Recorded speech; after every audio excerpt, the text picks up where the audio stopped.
राम राम बाबूजी। राम राम जी, राम राम। यदि इस गरीब को 10-20 रुपए दे देते तो भगवान आपका भला करता, आपकी हर मनोकामना पूरी हो।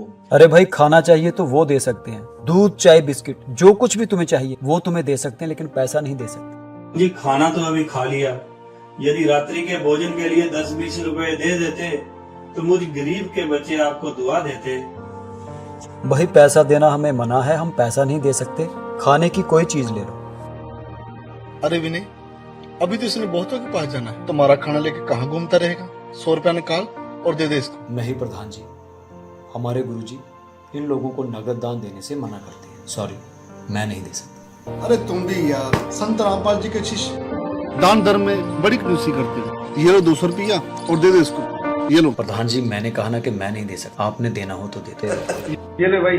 ओहो बाबूजी, भगवान आपको ज्यादा से ज्यादा तरक्की दे, आपको खुशी प्राप्त हो, आपको दिन दुगनी रात चौगुनी तरक्की मिले। जय भोलेनाथ। देखा विनय, 200 रुपया दिए उसको तो कितनी दुआएं देंगे। दुआएं तो देगा, लेकिन वो तेरे पैसे का करेगा क्या, ये तुम्हें पता है? हाँ जी, मुझे नहीं लगता कि ये बंदा आपके पैसे से कोई सही काम करेगा। हमारे शब्द शास्त्र कहते हैं, खास करके गीता जी, कि दान देने से पहले ये देखो कि दान लेने वाला सुपात्र है भी या नहीं। कुपात्र को दिया हुआ दान अपने पाप में बढ़ोतरी करने वाला है। अरे विनय, तू भी यार हर जगह पर अपने ग्रंथ खोल के बैठ जाता है।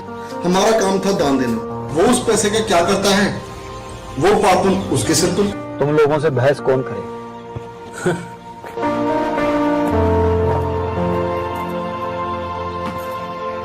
ये बच्चा स्कूल जाने की बजाय जहां क्यों बैठ गया?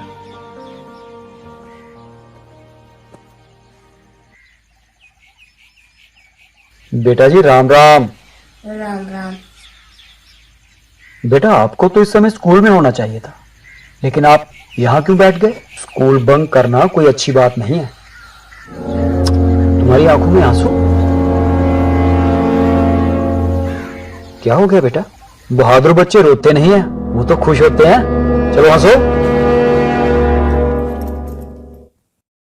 अच्छा ये बताओ, तुम्हारा नाम क्या है? लक्षित।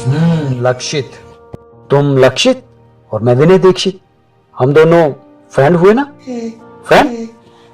हाँ, ये हुई ना बात। अब बताओ, तुम स्कूल क्यों नहीं गए? मेरे पास फीस नहीं है, मेरे पापा बीमार है, वो मेरी फीस नहीं दे सकते। प्रिंसिपल मैडम ने कहा कि यदि तुम फीस नहीं दे सकते तो स्कूल भी मत आना। ये स्कूल है, ये धर्मशाला नहीं। ये तो बहुत बुरी बात है बेटा। कितनी फीस है तुम्हारी? 2700 रुपीज।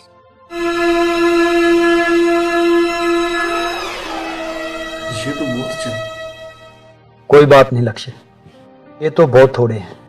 लो, मैं देता हूं।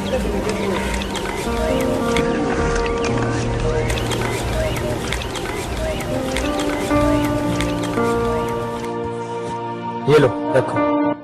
ये तो भीख है, मेरे पापा ने भीख लेने से मना किया है। अरे बेटा, ये भी कहाँ है, ये तो हेल्प है। जब आपके पापा ठीक हो जाएं तो आप मुझे वापस दे देना, है ना? चलो रखो, ये लो रखो। Thank you thank you thank you. Okay okay, जाओ। ये लो बेटा। अरे ये काम तो तूने बहुत बढ़िया किया। अरे मैं कौन होता हूँ करने वाला, सब परमात्मा करने वाले हैं। आज मैंने शाम को पास के गांव में जाना है, चलोगे? चलेंगे, अगर आप कहोगे तो। क्यों नहीं? चलो निकले, काफी टाइम हो गया। हाँ,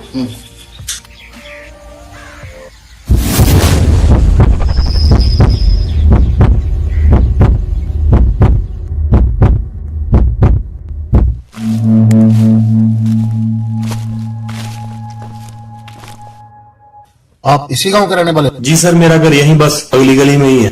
आपका नाम क्या है? मेरा नाम अमित है जी। अमित, क्या आप जानते हो जो ये लेडी ने आत्महत्या की है, उसके बारे में क्या आपको कुछ मालूम है? सर, इस औरत का पति कोई काम धंधा नहीं करता था, ये बेचारी लोगों के घर बर्तन साफ करके अपना गुजारा करती थी। आइए प्रधान साहब। राम राम बाबू। और क्या हाल है? और आप बताइए। प्रधान जी, यहाँ कैसे आना हुआ? मुझे तो यहाँ पर किसी को मिलना था, पर आप सुबह सुबह यहाँ पर कैसे? प्रधान जी, जहाँ रात को किसी औरत ने आत्महत्या कर ली, हम इसी सिलसिले में जहाँ आए हैं। यहाँ पर? ये कैसे हो गया? प्रधान जी, इस औरत का पति इसको बहुत तंग करता था। ये रोज भीख मांगता था और शराब पीता था। कल ये आपके शहर में गया, वहां इसको भीख ज्यादा मिल गई और इसने शराब भी ज्यादा पी ली। घर आके उसने अपनी बीवी को बहुत मारा। वो बेचारी दुखी होकर घर से निकल गई। अब ये कह रहे हैं कि उसने आत्महत्या कर ली। हमारे शहर में ना जाने ये लोग इन हट्टो कट्टों को क्यों पैसे दे देते हैं, ना जे इनको बिक देते और ना ऐसा ये काम होता। चलो सारे अपनी कार्रवाई करिए तो चलिए। चलो ठीक है, आप अपना काम कीजिए। चलो ठीक है प्रधान साहब, हम अपनी कार्रवाई कर लेते हैं। राम राम।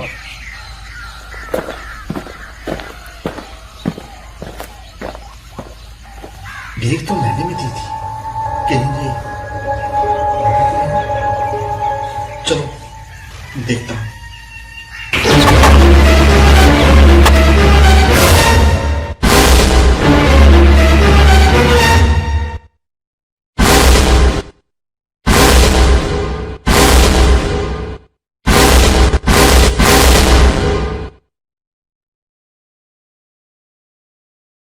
ये तो वही है।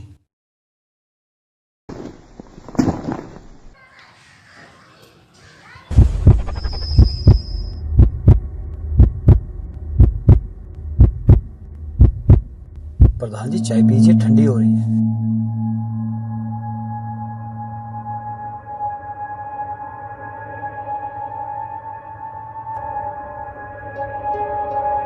विनय यार, मैं इस घटना को जितना बुलाना चाहता हूं, ये मुझे उतना ही परेशान कर रही है। कबीर अच्छे दिन पाछे गए, गुरु से किया ना हेत। अब पछतावा क्या करे जब चिड़िया चुग गई खेत। प्रधान जी, उस दिन मैंने आपको कितना समझाया था, पर आप मेरी बात मानने को तैयार ही नहीं थे। आप तो उस दिन अज्ञान के घोड़े पर सवार थे। सही कहते हो यार, यदि मैं उस दिन तुम्हारी बात मान लेता तो आज मैं उस पाप का भागीदार ना होता। तो अब आप इस बात को मानते हैं ना कि आपने जो दान दिया था वो गलत था। क्या फायदा हुआ आपके उस दान देने का? आपके वो दान देने से एक औरत को अपनी जान से हाथ धोना पड़ा। ना आप उस भिखारी को पैसे देते, ना वो शराब पीता, ना उस औरत की जान जाती। उस औरत की आत्महत्या में जितना दोषी उसका पति है, उतने दोषी आप भी हो। अब गुरु के बिना जो दान करा वो व्यर्थ है। उधर कह रहे हैं कि जो किया वो मिलेगा ही मिलेगा, तो इसके पीछे एक राज है। इसको अध्यात्म ज्ञान कहते हैं। अब जैसे किसी ने खूब दान किए हैं, भंडारे लगाए हैं और कंबल बांटे हैं, कितने प्याऊ बनवा दी है, पक्षियों को दाने भी डाले हैं, तो अगले जन्म में गुरु ना बनाने से उसको मनुष्य जीवन नहीं मिलेगा। नेक्स्ट जीवन मान लीजिए वो कुत्ता बन गया अगले जन्म में, और कुत्ता बनकर आप देखते हो आजकल एक कुत्ते के लिए कितनी फैसिलिटीज दी जाती हैं उस सेठ साहूकार के द्वारा जो कुत्ते को पालता है। अलग से उसका रूम होता है, कमरा, और उसमें एसी लगे हैं, कूलर भी लगा, पहले कूलर लगाते थे, आजकल एसी लगाए जाते हैं उनके लिए। और उसके खाने को भी बहुत अच्छा भोजन मिलता है। दिन में नौकर नवाते हैं, खूब सैर सपाटे कराते हैं। और फिर क्या होता है, गाड़ी में वो कुत्ते का मालिक तो ड्राइवर बनता है और कुत्ता मालिक की सीट पर बैठकर ऐसे गर्दन निकाल कर बाहर देखता चलता है ठाठ से। अब उस कुत्ते ने पिछले जन्म में बिना गुरु किए दान धर्म किए वो मालिक ने दे दिए उसको। आम व्यक्ति को भी वो सुविधा उपलब्ध नहीं है जो उस कुत्ते को उपलब्ध है। कार भी है, ड्राइवर भी है, एसी रूम है, खाने को संशोधित भोजन भी है, बहुत बढ़िया आहार है, सारा उसको प्यार मिल रहा है। अब इस जन्म में उसने जो कुछ भी कराया था पूर्व जन्मों में, वो बगैर गुरु के वो सारा पुण्य दे दिया काल भगवान ने। वो देना पड़ता, जैसे कर्म करेगा वैसा फल तो देगा ही देगा। लेकिन वो सुविधा मिली कुत्ते के जीवन में, और नेक्स्ट जीवन उसका सूअर का होगा। अब बताओ फिर उसने कौन रखा गाड़ी और कारों में अलग रूम बना के। बस यही बात मुझे अंदर झंझोड़ रही है।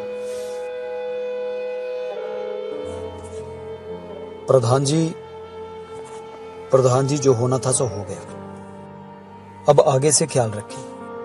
संत रामपाल जी महाराज हमें जिस बात के लिए मना करते हैं उसके पीछे कोई ना कोई लॉजिक छुपा होता है। संत रामपाल जी महाराज का ज्ञान कोई डूम भाट के गीत नहीं है, वो परमात्मा का दिया हुआ ज्ञान है।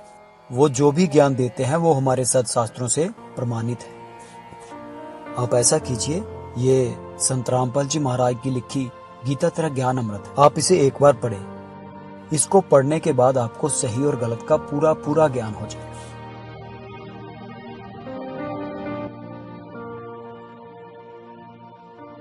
ठीक है विनय, मैं इसे जाके ही पढ़ना शुरू करता हूँ। अब मैं जल्दी निकलता हूँ, तुम्हारी भाभी घर पे इंतजार कर रही हूँ। ठीक है? ओके, चलो ठीक है। जय बंदी छोड़।